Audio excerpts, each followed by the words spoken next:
Good morning and welcome to TVC Breakfast.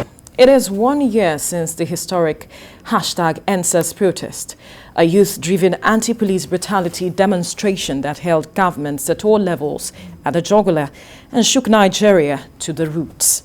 The protest came to an abrupt and sad end after peaceful protesters were attacked at the epicenter of the protests, the Lekki Toll Gate in Lagos. The Lagos State Police Command has issued a warning that no physical protests must be held in the state, but there are reports that some youths will stage a demonstration at the Lekki Toll Gate today.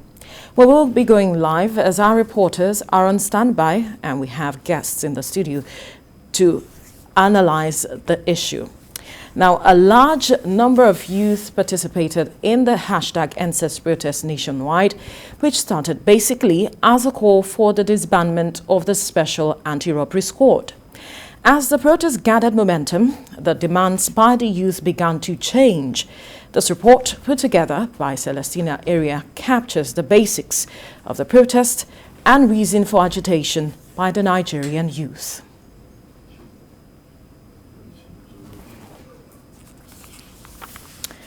All right, before we get to that report, my colleague, Mike Okoche, is on standby at the headquarters that was burnt, one of the highlights of the #EndSARS protest last year.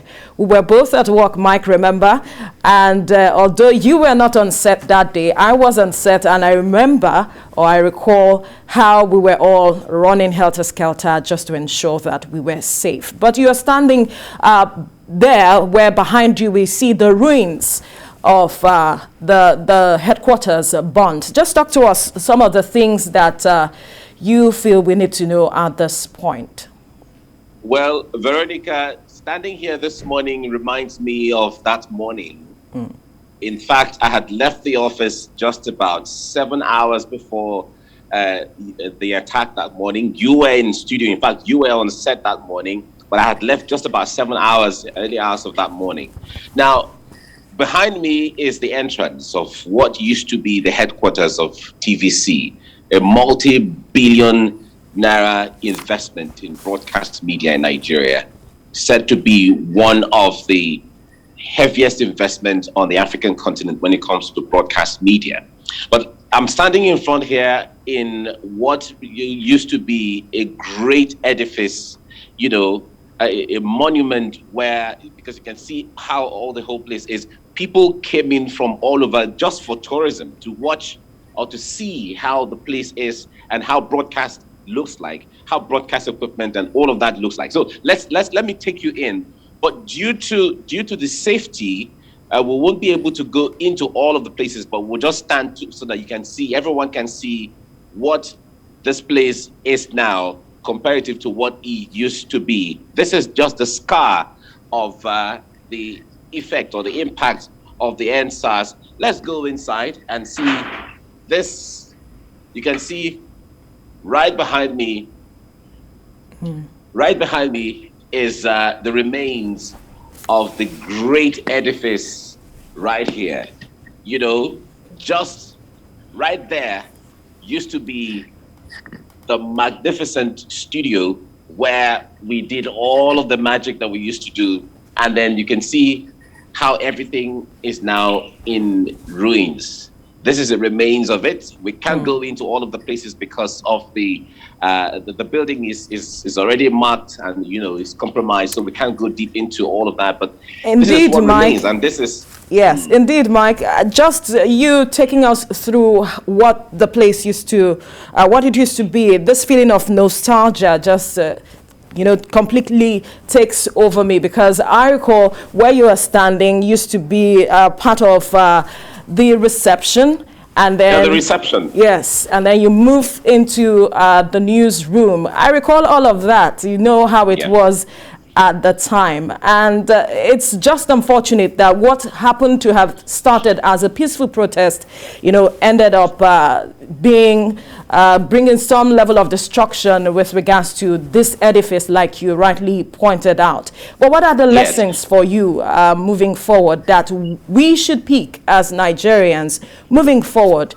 Yes, we need to make our points clear, but what then should we learn when we want to push our plans and perhaps our request forward to government, perhaps not necessarily taking the path of destruction like this? Well, the point there is, Veronica, I think generally in life, everything in moderation goes a long way. If you have an agitation and you are agitated, you want your voice to be heard, of course, there are channels of putting out your requests and all of your agitation and all of your demands out there. Now, it took so much billions of naira to put this together. And just within an hour, all of these things came down to ruins. And now this cannot be used anymore. The whole of this building cannot be used anymore just because some persons felt that they were not comfortable with one or two things. Now, it is not just TVC headquarters that was affected. There were so many other buildings as well, so many other government buildings, private buildings, and so on. Other places were also attacked here and there. But basically, as a people, this takes everyone backwards 10 years, 20 years, depending on who is involved and all of that. And that's how life is. The point of destruction is very easy. But the moment that is done, it takes everything backwards, because you can imagine the number of people who who earn their living from an edifice like this. In fact, thank God for TVC, because the point there is that, in fact, the instruction recalled that time that nobody is going to lose his job. Everything is still intact when it comes to job security and all of that. But not all companies can survive that kind of impact, and so on. So these are the things. But on the other hand, even on the side of government, because this is the issue, because there was a build-up, if you recall, there was a build-up to what happened on the 20th and 21st of October last year. So it still boils down to the issue of, or is a pointer to the issue of the disconnect between the people on one hand and then the government on the other hand. So the lessons we have to learn is that Nigeria is for all of us. There are people who have dissatisfaction one way or the other, but there are channels to which we can always put our demands out there. And these are civilized, standardized ways of putting out agitation for, we've seen where government has been taken to court. We've seen where people have been taken to court. We've seen how resolutions are made. We've seen how government institutions are compelled, to act in a certain way as in meeting people's demands. Absolutely. And so on. So these are all things that we should explore in the civilized and in the 21st century. There are best international standards by which everyone should channel their demands. So those are lessons we need to learn. Absolutely, Mike. We'll definitely